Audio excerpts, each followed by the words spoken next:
समोसे होंगे राजस्थान के, जलेबी होगी हरियाणा की, क्या, और लड्डू होंगे हमारे मरघट वाले बाबा के मंदिर के। बोलो मरघट वाले बाबा की।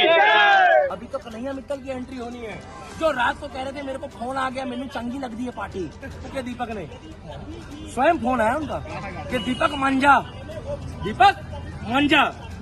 देखिए हमारे साथ में है दिल्ली के दीपक, दिल्ली से, उनसे बात करेंगे और करावल नगर विधानसभा से वो आज विशाल जनसभा में शामिल हुए हैं, उनसे बात करते हैं। भाई साहब क्या कहेंगे, आज विशाल जनसभा। देखिए भाई साहब, जहाँ जहाँ पर ऐसे भगवे गुब्बारे लगते हैं, पहले मैं कहूँगा कैमरामैन आप 2 कैमरे लेके चल रहे हैं, मगर उधर दिखा दो। जहाँ जहाँ ऐसे भगवे गुब्बारे होते हैं ना भाई साहब, हम समझ सकते हैं कि यहाँ पर राम भक्तों की भीड़ लगने वाली है। हो सकता है वो खाटू श्याम का जागरण हो सकता है माता रानी का जागरण हो, और हो सकता है वो बीजेपी वालों की कोई जनसभा हो, क्योंकि इनकी शुरुआत होती है तो भारत माता की जय से, इनकी शुरुआत होती है तो जय श्री राम के। ये जनसभा नहीं है, धार्मिक सभा है साथ के साथ। ये धर्म के लिए बीजेपी पार्टी युद्ध भी लड़ती है, चाहे देश के बाहर हो चाहे देश के अंदर हो, गद्दारों से। और उसी लिए एक हिंदू शेर खड़ा किया है करावल नगर विधानसभा से, जिनको हम लोग कपिल मिश्रा जी के नाम से आज से नहीं कई वर्षों से बखूबी जानते हैं, जो हिंदुओं के लिए और बाकी सब वर्गों के लिए विकास करना चाहते हैं, मगर जो है उनको थोड़ा सपोर्ट कर रहे हैं, क्योंकि बहुत कम लोग होते हैं जो खुल के आगे आते हैं। उनमें से एक है हमारा कपिल मिश्रा भाई। बाकी उत्तराखंड वाले जो पुष्कर सिंह धामी जी थे, भैया जोरदार तालियां बजा दो उनके लिए, जो आज यहाँ के गर्दा ढा के चले गए। अभी गर्दा ढाने वाला तो आना है, उनको कहते हैं योगी आदित्यनाथ, और कट्टर हिंदू शेर। वो किसी परिचय के मुताज नहीं है। आने वाले टाइम पे योगी जी आपको 10 साल या 5 साल बाद विदेशों में नजर आएंगे, जो भारत का झंडा और एक हाथ में भगवा ध्वज लेते हुए नजर आ जाएंगे। भाई साहब बात करें हम, बीते 10 वर्षों से आम आदमी पार्टी की सरकार है, क्या कर रही है भाई, दारू पिला रही है, दारू खिलाफ नहीं बोलोगे, दारू खिलाफ नहीं बोलोगे, दारू के खिलाफ लगातार उन पर आरोप लगाए जा रहे हैं। अरे आरोप कहाँ लगा रहे हैं, बिल्कुल ठीक है, वो पिला रहा है तो पिला रहा है, इसमें बुरा मानने क्या बात है। आप भी लगाते हो कभी कभी? नहीं पूछ रहा हूँ भाई, नहीं लगाते ना, आप मानो ना। अभी कुछ लोग कह रहे हैं कि चखना भी दो, कुछ लोग कह रहे हैं नींबू भी दो। नींबू देना कौन सी बुरी बात है?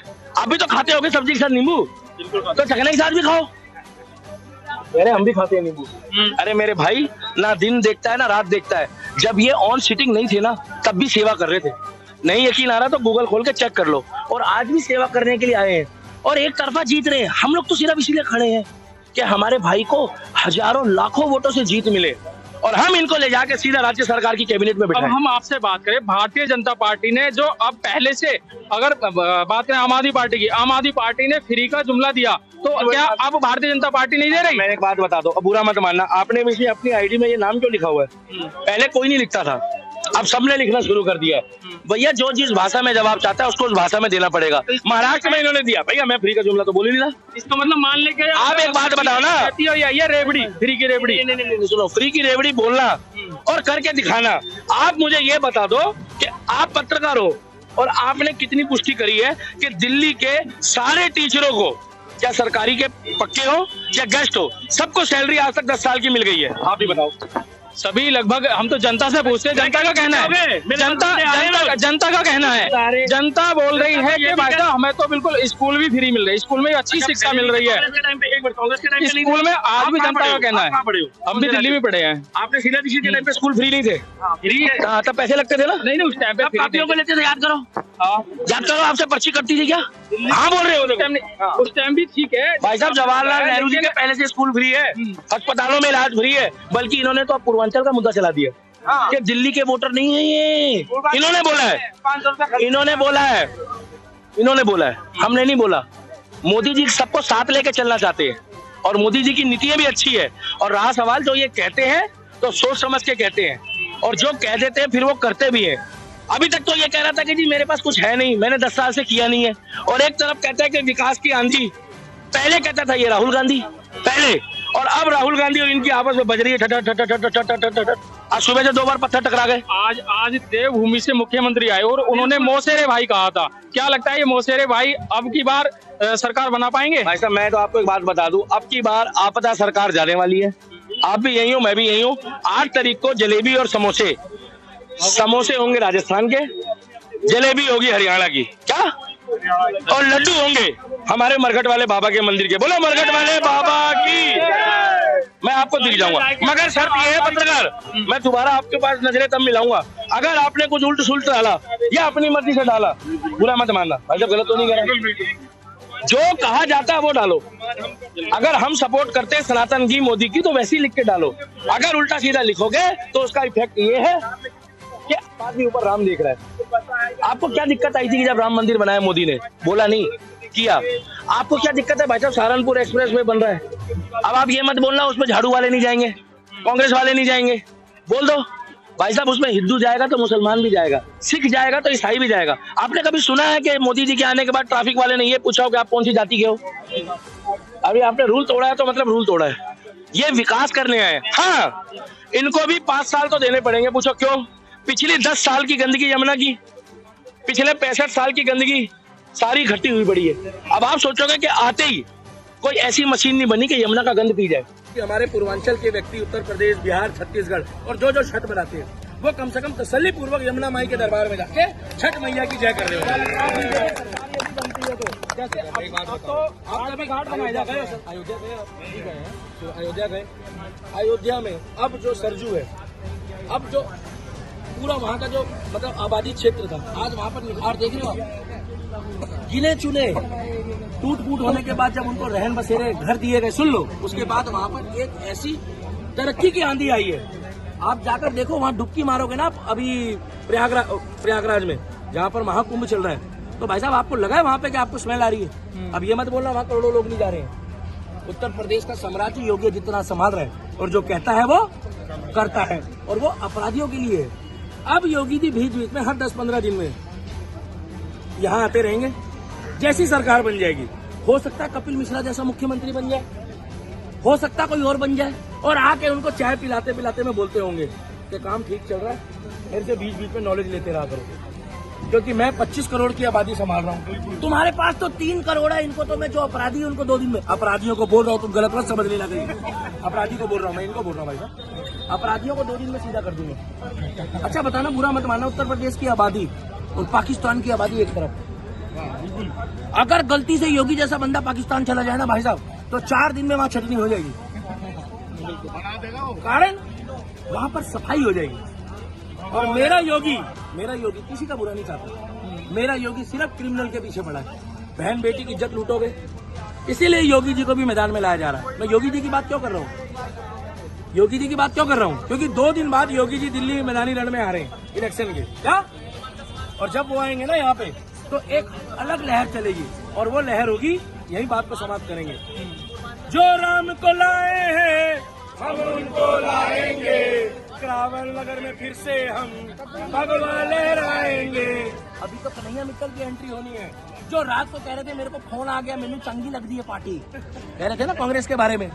2 दिन में दिल्ली के दीपक ने स्वयं फोन आया उनका कि दीपक मंजा मैं माफी मांग ली है। मैं क्या, एक बात ध्यान रखना, ये जितनी जनता है ना, आज ये जनता है तो दिल्ली का दीपक है, अगर ये जनता नहीं होगी तो दिल्ली का दीपक क्या नरेंद्र मोदी भी कोई नहीं है। भैया गलत बोल रहा हूँ मैं? अरे जिसने तुम्हें राजा बनाया, मेरे श्याम बाबा ने, खाटू श्याम ने, तुमने वक्त बदल दिए, जज्बात बदल दिए, हालात बदल दिए टिकट के चक्कर में, और अवध ओझा जी जाके पड़ के घूम रहे हैं। भैया मेरे को कांग्रेस ने टिकट नहीं दी, बीजेपी वालों तुमने भी नहीं दी, तो मैं तो झाड़ू के धोरे चला गया। अब मैं क्या करूं? आया मामा ओझा प्लस दुनिया सबसे बड़ा बोझा।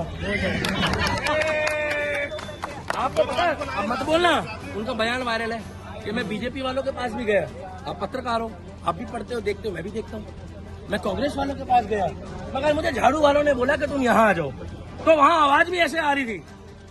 बीजेपी वालों को फोन करा तो आवाज आ रही थी, जय श्री राम, आपका राम के गढ़ में स्वागत है।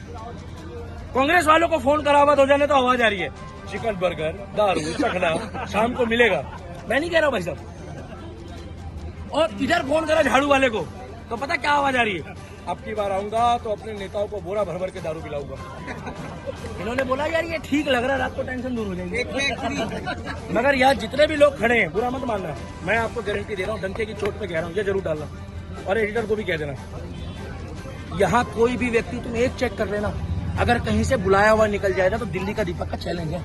ये सारे बंदे आपको यहीं के लोकल मिलेंगे, चाहे बैटरी रिक्शा चलाने वाला हो, चाहे हवाई जहाज चलाने वाला हो, चाहे ऑटो चलाने वाला हो, चाहे कार चलाने वाला हो, चाहे फॉर्च्यूनर वाला हो, चाहे बुलेरो वाला हो, मगर होगा हमारे लोकल का। मगर इनकी रैलियों में तो लोग बांग्लादेश और नेपाल से आ रहे हैं। इससे बड़ा विकास देखा है कि झाड़ू के लिए लोग नेपाल और याद है लक्ष्मी नगर की रैली में क्या हुआ था, बांग्लादेश और नेपाल से लोग आए। इसका मतलब यहाँ जो खड़े हैं वो वोट भी देंगे, और वहाँ जो आ रहे हैं क्या वो बुलाए जा रहे हैं, उसके बाद उनका हिसाब करके उनको भेज दिया जाए। आप भी तिलकधारी हो, इसीलिए हम कहते हैं कि तिलकधारियों का जहाँ सम्मान होगा, और जो भगवा की बात करेगा, जो सनातन की बात करेगा, दिल्ली का दीपक और उसके साथ जो लोग जुड़े, जो भाई मुझे प्यार करते, बड़े छोटे माताएं बहनें, वो भी मुझे इसलिए प्यार करते हैं कि मैं न्यूट्रल बोलता हूँ। हाँ, जहाँ ये गलत होती है मैं गलत बताता हूँ, तभी तो सुधार होगा। एक तरफा क्यों बोलना?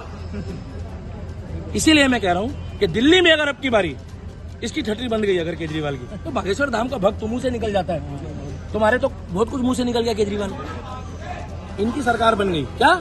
तो 5 साल बाद का दिल्ली देख लेना और आज का देख लो।